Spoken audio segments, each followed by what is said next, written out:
হলো আমাদের হাতিয়ার, অস্ত্র, রাইফেল, বন্দুক, ড্রোন, শুধু এগুলোই আমাদের হাতিয়ার নয়, দোয়াও আমাদের হাতিয়ার। জোরে বলেন ঠিক কিনা?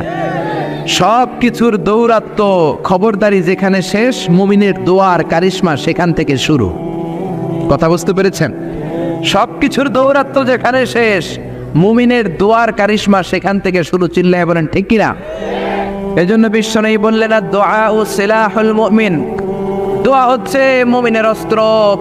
আপনি যদি মিসাইল হামলা করেন, ড্রোন ক্ষেপণাস্ত্র হামলা করেন, ওই ড্রোন যেমনি লক্ষ্যবস্তুর মধ্যে যে আঘাত করবে, দোয়ার মতো দোয়া করতে জানলে আপনার দোয়াও যে আপনার অভিষ্ট লক্ষ্যে পৌঁছে যাবে। ঠিক কিনা? অনেকে বলে, হুজুর অনেক দোয়া করি, আমার দোয়া কবুল হয় না, এরকম একটা অভিযোগ আছে না নেই?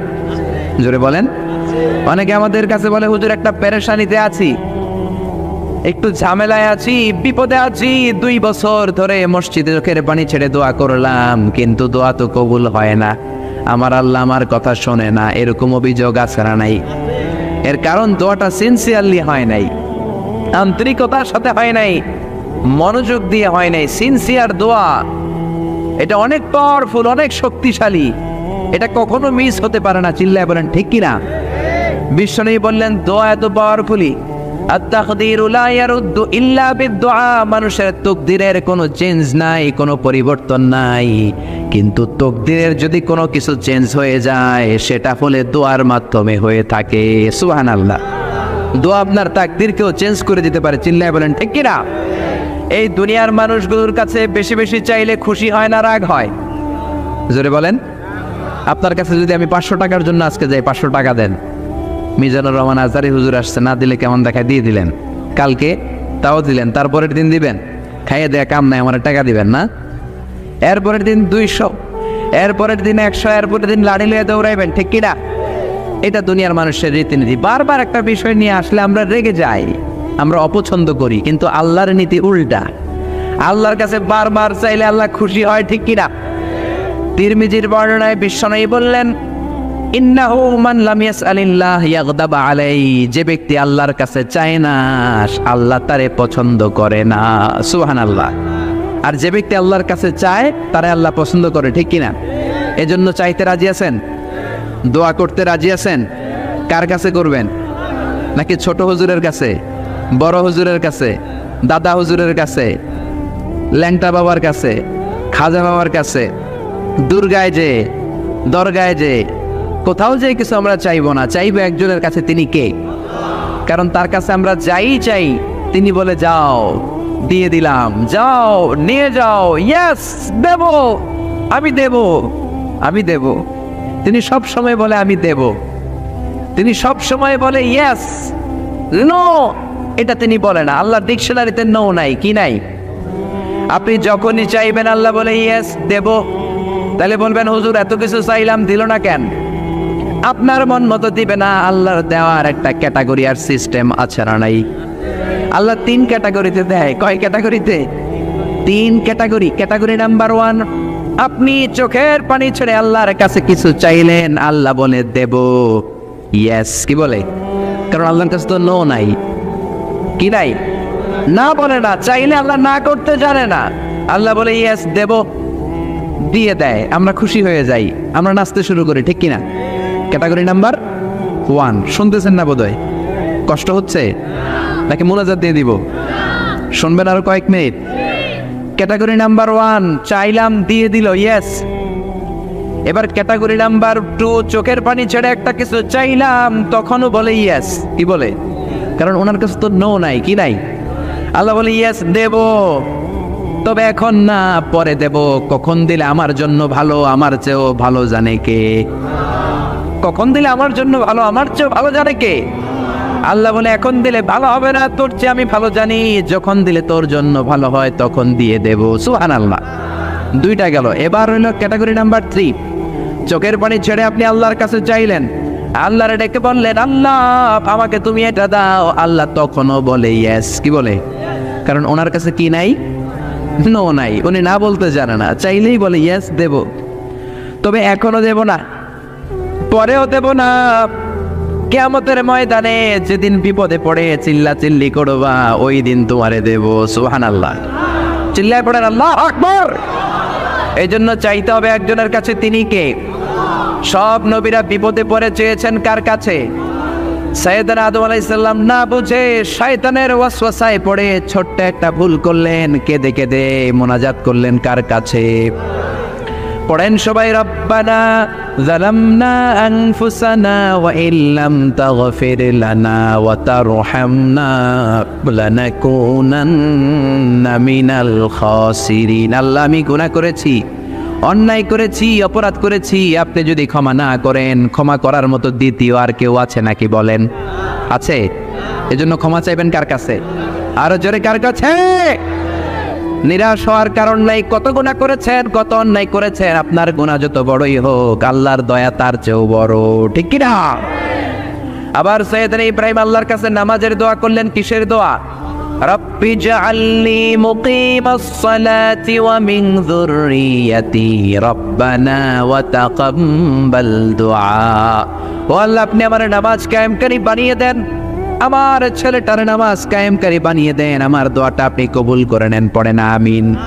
এ নামাজি আমার ঘরে নামাজ পড়ো আজ, দিলে মে তোমার চরণ তলে হৃদয় যায় নামাজ। এ নামাজি আমার ঘরে নামাজ পড়ো আজ, দিলে মে তোমার চরণ তলে হৃদয় যায় নামাজ। পড়েন আল্লাহু আকবার। কেমন বাবা, কেমন ছেলে? ছেলেও নবী, বাবাও নবী। ছেলের নাম ইসমাইল, বাবার নাম ইব্রাহিম। নামগুলো কেমন লাগে? ভালো লাগে? ছেলে মেয়েদের নাম রাখবেন তো এগুলা? ইসমাইল রাখতে রাজি আছেন? ইব্রাহিম রাখতে রাজি আছেন?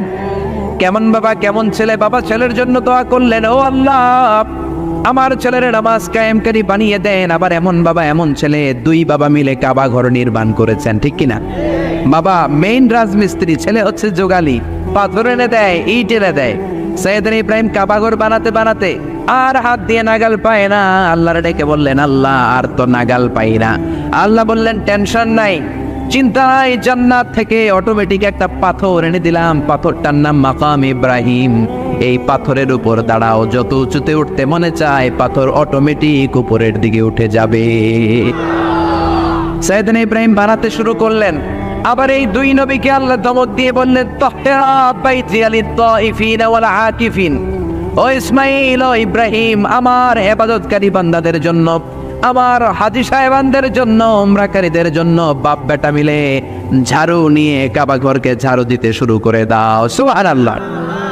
মসজিদেরি ঝাড়ু বারদার ও কামারে হাত, শোনো আমার মুনাজাত, শোনো শোনো ইয়া ইলাহি আমার মুনাজাত, শোনো আমার মুনাজাত। পড়েন আমিন। কত বড় হৃদয়ের মানুষ ছিল নবী, নবীদের বাবা আবুল আম্বিয়া খলিলুল্লাহ ইব্রাহিম আর তার ছেলে ইসমাইল, তারা মসজিদ ঝাড়ু দিয়েছে। আমরা মসজিদ পরিষ্কার করতে চাই না, এরকম আছে না নাই? একদল আছে মসজিদে ঠুইকাই বালু দেখলে মুয়াজ্জিন সাহেব রে খোঁজে, আছে না নাই? মুয়াজ্জিন সাহেব কোথায়? ইমাম কই? বালু কেন? টিকটিকির পায়খানা কেন? আপনি আসলেন কই মিয়া? আপনি ঝাড়ু দেন, আপনি পরিষ্কার করেন। নবী হয়ে তারা কাবা ঝাড়ু দিতে পারে, মসজিদ পরিষ্কার করতে পারে, আপনি কোন সলিমদ্দি আর কলিমদ্দি, ঠিক কি না? এজন্য মনে অনেক জ্বালা যন্ত্রণা, দোয়া করেন কবুল হয় না, মনে অনেক ব্যথা। আপনার ব্যথা যদি দূর করতে চান, এলাকার মসজিদগুলোরে পরিষ্কার করেন, মসজিদ যে ঝাড়ু দিয়ে দেন, আপনার মনের জ্বালা মিটিয়ে দিবে কে? আবার সাইয়েদনা ইউনূস আলাইহিস সালাম দোয়া করলেন, লা ইলাহা ইল্লা আনতা সুবহানাকা ইন্নী কুনতু মিনাল যালিমিন। বিপদে পড়েছেন, পড়ে এই দোয়া করেছেন। যত বিপদে পড়েন এই দোয়া করবেন। রাস্তায় অ্যাক্সিডেন্ট, এই দোয়া পড়েন। পেটে ব্যথা, এই দোয়া পড়েন। জেলের শিকার হয়েছেন, জুলুমের শিকার, এই দোয়া পড়েন। আমাদের বাংলাদেশে ঠেড়া পড়লে এই দোয়া পড়ে, ঠিক কি না? তুফান হইলে, থান্ডার, বজ্রপাত হলে, দাদি নানিদের কাছে শুনছি এটা পড়ে। এটা শুধু তুফান হইলে পড়বেন না, এটা সব সময় পড়বেন, ঠিক কি না? এটা বিপদে পড়ার দোয়া। 1971 সালে পাকিস্তানি মিলিটারি বাহিনী আমাদের বাংলাদেশিদের উপর অনেক অত্যাচার করত। তারা জানতে চাইতো আমরা মুসলিম কিনা, মুসলিম হলে তারা ছেড়ে দিত, হিন্দু হলে আক্রমণ করতো, আছে না নাই? তারা দেখলেই জিজ্ঞেস করতো সালে তুম মুসলিমা আর হিন্দু, তুই মুসলমান না হিন্দু? অনেক মুসলমানও তখন বাঁচার জন্য কালেমা শিখে নিস। তো এক বাঙালি মুসলমানরা এক পাকিস্তানি মিলিটারি বাহিনী 71 সালে ধরছে, বেটা বল মুসলিম আর হিন্দু, তুই মুসলমান নাকি হিন্দু? বাঙালি কয় হাম মুসলিম, আমি মুসলিম। পাকিস্তানি বাহিনী বলে সালে কালিমা বাতাও, তাহলে কালিমা বল। বাঙালি কয় লা ইলাহা ইল্লা আনতা সুবহানাকা ইন্নী কুনতু মিনাজ জালিমিন। পাকিস্তানি কয় সালে ये तो मुसीबत का कलिमा है, বাঙালি কয় হাম তো भी मुसीबत में हैं। পাকিস্তানি বলে বেটা এটা তো মুসিবতের কালিমা, বাঙালি কয় আমিও তো কম মুসিবতে নাই।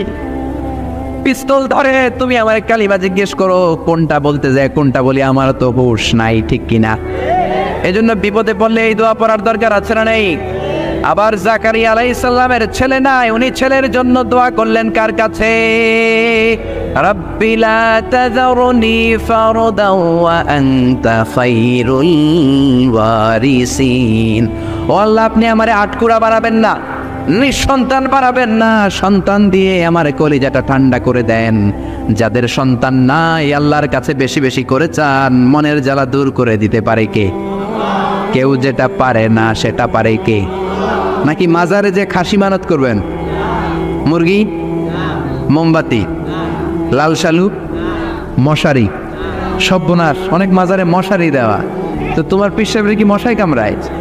হ্যাঁ, যে লোকটা মাজারে মশারি দেয় দেখবেন ওর বাপেরে মশাই খায়, ওর মারে মশাই কামড়ায়, চিল্লায় বলেন ঠিক কিনা? আরে বাবার কাছে যাও, মায়ের কাছে যাও, তাদের দোয়া বুলেটের আগেও কবুল হয়ে যায়। বুলেট মেরেছেন, বুলেট মিস হতে পারে, বোমা মেরেছেন, বোমা মিস হতে পারে, মায়ের দোয়া মিস হতে পারে। ও গো মা তুমি এই ধরনের শ্রেষ্ঠ নেয়ামত, তোমারই পদ তলে রয়েছে জান্নাত। ও গো মা তুমি এই ধরনের শ্রেষ্ঠ নেয়ামত, তোমারই পদ তলে রয়েছে জান্নাত, ঠিক কিনা? এজন্য দোয়া চাইবো মায়ের কাছে, বাবার কাছে। অনেকে না বোঝে মাজারে মশারি দেয়, লাল শালু দেয়, মোমবাতি দেয়। যে লোকটা মরে আছে ওর কি আলোর দরকার আছে? জোরে বলেন। আপনার জ্বালানো মোমবাতির আলো মাটি ফেড়ে কবরে ঢুকে সে আলো পায়, তো তাকে দেন কেন? গ্রামের যে সমস্ত ছেলে মেয়েদের ঘরের মধ্যে ইলেকট্রিসিটি নাই, জেনারেটর নাই, বিদ্যুতের অভাবে পড়াশোনা করতে পারেন, ওই মেধাবী ছেলেগুলোর ঘর খুঁজে খুঁজে তাদের ঘরে মোমবাতি পৌঁছায় দেন, আপনার আব্বার কবরটারে আলোকিত করে দিবে কে? এগুলো করে না, মাজারে যায় খাসি দেয়, মাজারে ছাগল দেয়। মাজারে ছাগল দেয়া যাবে না, খাসি দেয়া যাবে না, মানত করা যাবে না। মানত করতে হবে একজনের জন্য, তিনি কে? সে আল্লাহ বললেন গোলাম চাইতে হবে শুধু আমার কাছে। সব নবীরা এইভাবে দোয়া করেছেন।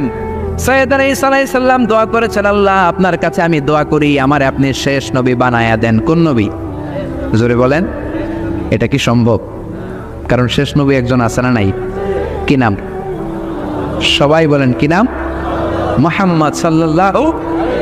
আল্লাহ বললেন না না, উল্টা পাল্টা আবদার করো না, ওই নবুয়তি দিয়ে দেয়া হয়েছে। ঈসা বলেন ওকে, আমি পড়েছি ইনজিলের মধ্যে ওই নবীর উম্মতের এত মর্যাদা, বনি ইসরায়েলের অনেক নবীর চাইতে নাকি উম্মতে মুহাম্মাদের মর্যাদা অনেক বেশি হবে। আল্লাহ শেষ নবী আমাকে বানালেন না, ওকে, কিন্তু আমার উম্মতকে ওই উম্মত বানান। আল্লাহ বলেন নো, ওইটাও দেয়া হয়ে গেছে। পাবে কে? বিশ্বনবী পাবে। বিশ্বনবীর উম্মত আমরা হলাম উম্মতে মুহাম্মাদি। আমাদের মধ্য থেকে যারা আলেম হবে, হক্কানি আবেদ হবে, আল্লাহর ওলি হবে, বনি ইসরায়েলের অনেক নবীদের চাইতেও তাদের মর্যাদা বেশি হয়ে যাবে। সুবহানাল্লাহ। এবার উনি চোখের পানি ছেড়ে দিলেন। আল্লাহ দোয়া করলাম আমার শেষ নবী বানালেন না, দোয়া করলাম আখিরি উম্মত আমারে দেন, আমারে দিলেন না। এবার আমি দোয়া করি, এই দোয়া কিন্তু ফেলতে পারবেন না।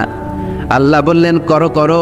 সাইয়েদনা ঈসা বললেন আল্লাহ তাহলে আপনি আমাকে এই পৃথিবীর মধ্যে ওই নবীর উম্মত করে আরেকবার দুনিয়াতে পাঠানো লাগবে। সুবহানাল্লাহ। কবুল করে নিল কে? পৃথিবীতে একজন নবী এখনো মরে নাই। কি নাম? ঈসা আলাইহিস সালাম। উনি আসবেন ইমাম মাহাদির 7 বছর যখন হবে, তার গভর্নিং 7 বছর চলে যাওয়ার পরে আসবেন। ঈসা আলাইহিস সালাম যখন আসবেন, এসে দাজ্জালকে, অ্যান্টি ক্রাইস্টকে নিজ হাতে হত্যা করবেন। চিল্লায় বলেন ঠিক কিনা? এটা ছিল ঈসা নবীর দোয়া। এবার বিশ্ব নবী কোন দোয়া করেছেন জানার দরকার আছে না নেই? বিশ্বনবী বলেন লিকুল্লি নবীন দাওয়াতুন মুস্তাজাবা, প্রত্যেক নবীর জন্য একটা করে দাওয়া মুস্তাজাবা আছে। আলেম যারা আছেন তারা বুঝবেন, দাওয়া মুস্তাজাবা মানে এমন দোয়া যেটা কবুল হয়ে যায়। দোয়া করলেই, কথা বলেন, দোয়া করলেই কবুল। এরকম দোয়া রব্বুল আলামিন সব নবীকে একটা একটা করে দিয়েছেন। ওই দোয়াটা করলেই সেকেন্ডের মধ্যেই কবুল করে দেয় কে? সব নবী ওই দোয়া দুনিয়াতেই করে ফেলেছে। বিশ্বনবী বললেন লিকুল্লি নবীন দাওয়া মুস্তাজাবা, সব নবীর জন্য একটা স্পেশাল দোয়া আছে, দাও বিহা, যেই দোয়াটা নবীরা দুনিয়াতেই করে ফেলেছে।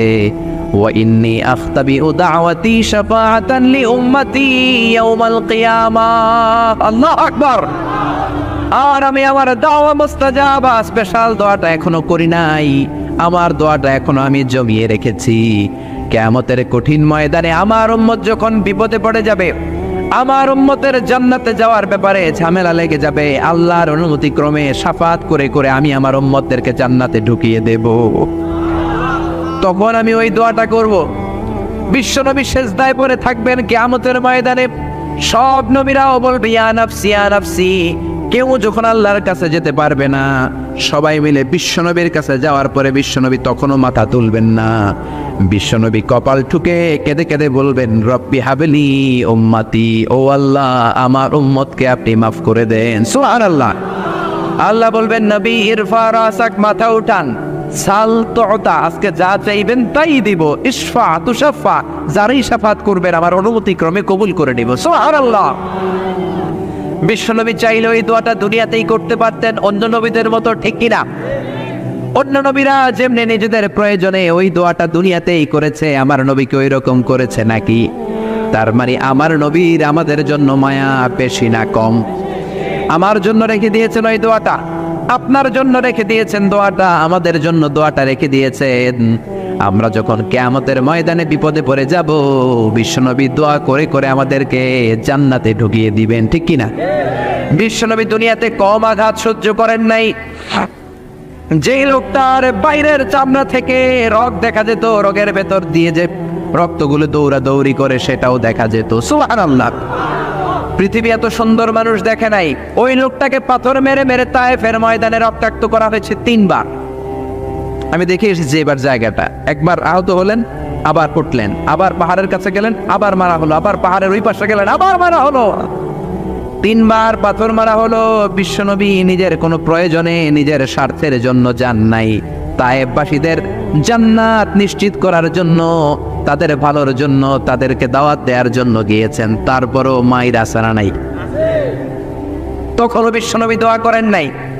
ওই দিন যদি দোয়া করতেন আল্লাহ তায়েফবাসীদেরকে আপনি শেষ করে দেন, সেকেন্ডের মধ্যে পুরো তায়েফকে পাউডার করে দিতে পারত কে? উহুদের ময়দানে তীর এসে বিশ্বনবীর দাঁতের মধ্যে বিঁধে গেল, ঝরঝর করে রক্ত ঝরলো। ওই কঠিন দিনেও বিশ্বনবী ওই দোয়াটা করেন নাই, ঠিক কিনা? বদরের ময়দানে 313 জন সাহাবী নিয়ে বিশ্বনবী চোখের পানি ছাড়ছেন। আবু বকর বলেন ইয়া রাসূলুল্লাহ ইয়া হাবিবাল্লাহ, মাথা উঠান, আপনি এমন ভাবে দোয়া করেছেন আমার মন সায় দেয়, আমার মন বলে আজকের দোয়া আল্লাহ ফেরাবে না, ওঠেন। বিশ্বনবী চাইলে ওই দিনও বলতে পারতেন কুরাইশদেরকে আল্লাহ আপনি নাস্তানাবুদ করেন, করে দিত কে?